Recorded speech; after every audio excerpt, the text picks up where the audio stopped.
ഗൾഫിൽ നിന്ന് 3 വർഷത്തിന് ശേഷം പെരുന്നാൾ ആഘോഷിക്കാൻ എത്തിയപ്പോൾ ഇങ്ങനെ ഒരു മരണം കാത്തിരുന്നത് സാബിർ അറിഞ്ഞിട്ട് പോലും ഉണ്ടാവില്ല. ഗൂഡല്ലൂരിലെ സൂചിമല കയറുമ്പോഴും മരണം ഒരു ചെറിയ ജീവിയുടെ രൂപത്തിൽ പതിയിരിക്കുമെന്ന് അയാൾ പ്രതീക്ഷിച്ചിട്ടുണ്ടാവില്ല. അതിദാരുണമായ മരണമായിരുന്നു കോഴിക്കോട് വടകര സ്വദേശി പി സാബിറിന്റേത്.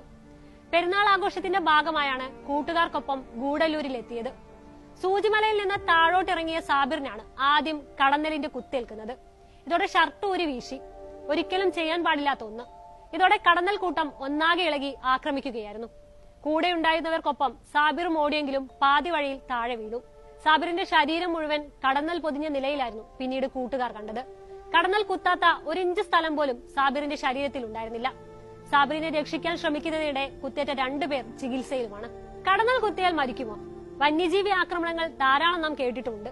കാട്ടാന ആക്രമണവും കടുവയിറങ്ങിയതും കേരളത്തിന് സുപരിചിതമായ വാർത്തകളുമാണ്. എന്നാൽ കടന്നൽ കുത്തി മരിക്കുക എന്നത് അധികം കേട്ടിട്ടുണ്ടാവില്ല. വന്യജീവി ആക്രമണങ്ങൾ പോലെ തന്നെ കടന്നൽ കുത്തേറ്റുള്ള മരണങ്ങളും അതിദാരുണം തന്നെയാണ്. കണ്ടാൽ ഒരു കൊതുകിനെ കൊല്ലുന്ന ലാഘവത്തോടെ ഒറ്റയടിക്ക് കൊല്ലാമെന്നൊക്കെ തോന്നുന്ന ഒരു കുഞ്ഞൻ ജീവിയാണെങ്കിലും അത്യധികം അപകടകാരികളാണ് കടന്നൽ, പ്രത്യേകിച്ച് കൂട്ടമായി ആക്രമിക്കുമ്പോൾ. ഓരോ കടന്നലിലും പാമ്പിൻ വിഷത്തിന്റെ 10-1 ഉണ്ടായിരിക്കുമെന്നാണ് പറയപ്പെടുന്നത്. അതായത് 10 കടന്നൽ ചേർന്ന് കുത്തിയാൽ പാമ്പ് കടിച്ചതിന് തുല്യമായില്ലേ? കാഴ്ചയിൽ തേനീച്ച പോലെ തോന്നിക്കുമെങ്കിലും കടന്നൽ തേൻ ഉൽപ്പാദിപ്പിക്കുന്നില്ല. ഉറുമ്പുകളിലും തേനീച്ചകളിലും പെടാത്തവരാണ്. അതിനാൽ തന്നെ വളരെയധികം ഇനങ്ങൾ ഇവയുടെ കൂട്ടത്തിൽ തന്നെയുണ്ട്. ഉയർന്ന മരക്കൊമ്പുകളിലും കെട്ടിടങ്ങളിലും കൂട്ടമായി പറ്റിപ്പിടിച്ച് ഞാന്നു കിടക്കുന്ന വൻ തേനീച്ച, മലൻ തേനീച്ച, പായ് തേനീച്ച എന്നൊക്കെ വിളിക്കുന്ന അപ്പിസ് ഡോർസാറ്റ എന്ന ഇനം തേനീച്ചകളെയും നമ്മൾ തെറ്റായി കടന്നൽ എന്ന് വിളിക്കാറുണ്ട്. ഏറ്റവും അപകടകാരികളായ വെസ്പ ജനുസിലെ ഹൊണറ്റുകളാണ് കടന്നൽ എന്ന പേരിനെ ശരിക്കും അർഹർ. തേനീച്ചകളെ പോലെ കൂടുണ്ടാക്കി സാമൂഹ്യ ജീവിതം നയിക്കുന്നവരാണ് ഇവരും.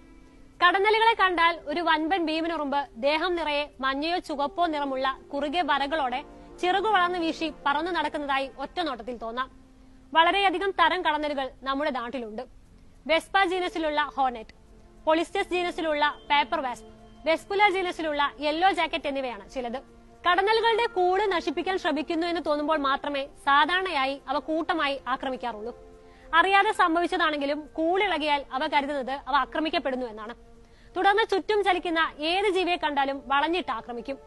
മർമ്മത്തിലാണ് കടന്നൽ കുത്തുക. ശരീരത്തിലെ 107 മർമ്മഭാഗങ്ങളിൽ വിഷദംശമേറ്റാൽ പ്രഹരശേഷി 10 മടങ്ങാകും.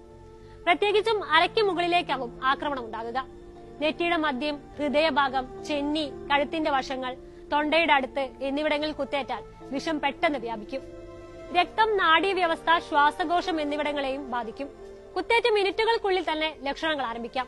ബോധക്ഷയം, ഛർദി, ചുമ, മുഖം ചുവന്ന് തടിക്കുക തുടങ്ങിയവയാണ് ആദ്യ ലക്ഷണങ്ങൾ. കൂടുതൽ ഗുരുതരമായാൽ ശരീരമാസകലം ചൊറിഞ്ഞു തടിക്കും. ശ്വാസനാളിയിൽ നീർവീക്കമുണ്ടാകും. ശ്വാസതടസ്സം, രക്തസമ്മർദ്ദം കൂടുക, കോമ തുടങ്ങിയ അവസ്ഥകളും ഉണ്ടാകാം. മിനിറ്റുകൾക്കുള്ളിൽ തന്നെ ചിലപ്പോൾ മരണം വരെ സംഭവിക്കാം. ചിലരിൽ ഈ ലക്ഷണങ്ങൾ രൂപപ്പെടാൻ കൂടുതൽ സമയം എടുത്തെന്നും വരാം. കടുത്ത അലർജിയാണ് കടന്നൽ കുത്ത് നൽകുന്നത്. ഇതിനെതിരെ ശരീരത്തിൽ വ്യാപകമായി ആന്റി ഹിസ്റ്റമിനുകൾ പുറപ്പെടുവിക്കുന്നത് മൂലമാണ് ദേഹം മുഴുവനും നീര് വരുന്നത്. വിഷത്തേക്കാളേറെ അലർജിയാണ് കടന്നൽ കുത്തേറ്റുള്ള മരണത്തിന് വഴിയൊരുക്കുന്നത്. ശരീരത്തിൽ പ്രവേശിക്കുന്ന കടന്നൽ കൊമ്പിനെതിരെ ശരീരം പ്രവർത്തിക്കും. ദേഹത്തിന് പുറത്ത് കാണുന്നത് പോലെ അകത്തും നീര് വ്യാപിക്കും. രക്തക്കുഴലുകൾക്കടക്കം നീര് വന്ന് തടിക്കുന്നതിനാലാണ് ശ്വാസമുട്ടൽ അനുഭവപ്പെടുന്നത്. ഇതാകും പലപ്പോഴും മരണത്തിലേക്ക് നയിക്കുന്നതും. കൂട്ടമായി കടന്നലുകൾ ആക്രമിക്കുമ്പോൾ ശരീരമാകെ അലർജി വ്യാപിക്കും. കുത്തേറ്റാൽ രക്തസമ്മർദ്ദം താഴുകയും ഹൃദയത്തെ ബാധിക്കുന്നതും മരണകാരണമാകാം. 1-2 കുത്തുകൾ മാത്രമേ ഉള്ളൂവെങ്കിൽ അപകടമാകണമെന്നില്ല. എങ്കിലും നിരവധി കുത്തുകളേറ്റാൽ അലർജിക് റിയാക്ഷൻ കൂടാതെ ഇതിന്റെ വിഷബാധയും ഉണ്ടാകും. രക്തക്കുഴലുകൾ വികസിക്കുക, രക്തസമ്മർദ്ദം താഴുക, ഫിറ്റ്സ് ഉണ്ടാവുക, തലവേദന, ഛർദിൽ തുടങ്ങിയ ലക്ഷണങ്ങളും പ്രകടിപ്പിക്കും. ചിലപ്പോൾ വൃക്കകൾ പ്രവർത്തനരഹിതമാകുവാനുള്ള സാധ്യതയുമുണ്ട്. കടന്നൽ കുത്ത് അത്ര നിസ്സാരമല്ലെന്ന് ഇപ്പോൾ മനസ്സിലായില്ലേ? സാധാരണ നിലയിൽ കുത്തേൽക്കുന്നിടത്ത് ചുവന്ന നിറം, തടിപ്പ്, വേദന, ചൊറിച്ചിൽ എന്നിവയെല്ലാം ഉണ്ടാകാം.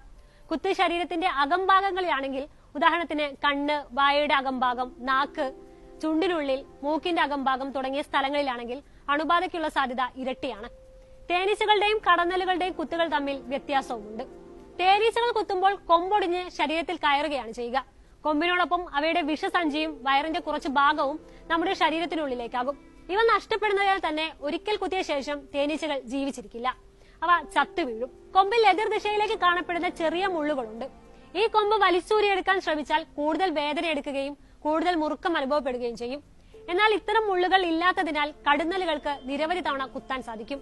മാത്രമല്ല, കടുന്നലുകളുടെ കുത്തേറ്റാൽ ശരീരത്തിൽ കൊമ്പുകൾ തറച്ചിരിക്കുകയുമില്ല. മരണം വരെ സംഭവിക്കാവുന്ന അനാഫിലാക്സിസ് അടക്കമുള്ള ലക്ഷണങ്ങൾ ചെറിയൊരു ശതമാനം ആൾക്കാരിലെ ഉണ്ടാവുകയുള്ളൂ. ഒന്നിലേറെ തവണ കുത്തേൽക്കുമ്പോൾ ഈ സാധ്യത വർദ്ധിക്കും. മരണത്തിൽ നിന്ന് രക്ഷപ്പെട്ടാലും കുത്തേറ്റ ഭാഗത്ത് സ്പർശനം നഷ്ടപ്പെടുക പോലുള്ള അവസ്ഥയും ഭാവിയിൽ ഉണ്ടാകാനുള്ള സാധ്യതയുണ്ട്.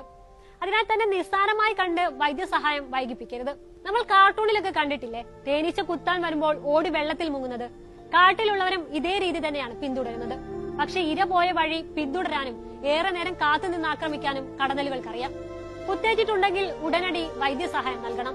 കുത്തേറ്റാൽ 1 മണിക്കൂറിനുള്ളിൽ ആശുപത്രിയിൽ എത്തിയിരിക്കണം. ശരീരത്തിൽ നിന്ന് കൊമ്പ് ഊരി മാറ്റുകയും അലർജിക്കുള്ള മരുന്നുകൾ നൽകുന്നതും ജീവൻ രക്ഷിക്കാൻ സഹായിക്കും. പ്രായമായവർ, കുട്ടികൾ, ഗർഭിണികൾ, BP പ്രശ്നമുള്ളവർ, ഹൃദ്രോഗികൾ എന്നീ വിഭാഗത്തിൽപ്പെടുന്നവർ കടന്നൽ കുത്തേറ്റാൽ വൈകാതെ തന്നെ ആശുപത്രിയിലെത്തി ഫലപ്രദമായ ചികിത്സ ഉറപ്പുവരുത്തേണ്ടതുണ്ട്. ഇത്തരം ആളുകളിലെല്ലാം കടന്നൽ വിഷം കൂടുതൽ അപകട സാധ്യത ഉയർത്തുന്നു എന്നതിനാലാണിത്.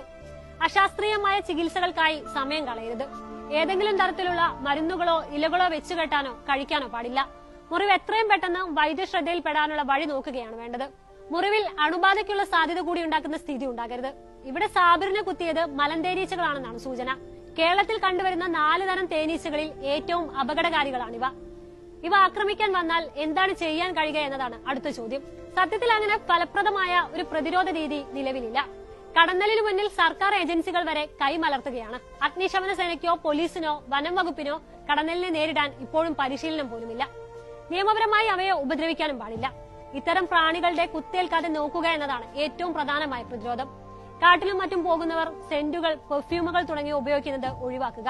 കടും നിറത്തിലുള്ള വസ്ത്രങ്ങൾ ഒഴിവാക്കുക. യാത്രകളിൽ സൂക്ഷ്മത പാലിക്കുക. ചുറ്റുപാടിനെ കുറിച്ച് മിനിമം ബോധമുണ്ടായിരിക്കുക എന്നതും പ്രധാനമാണ്.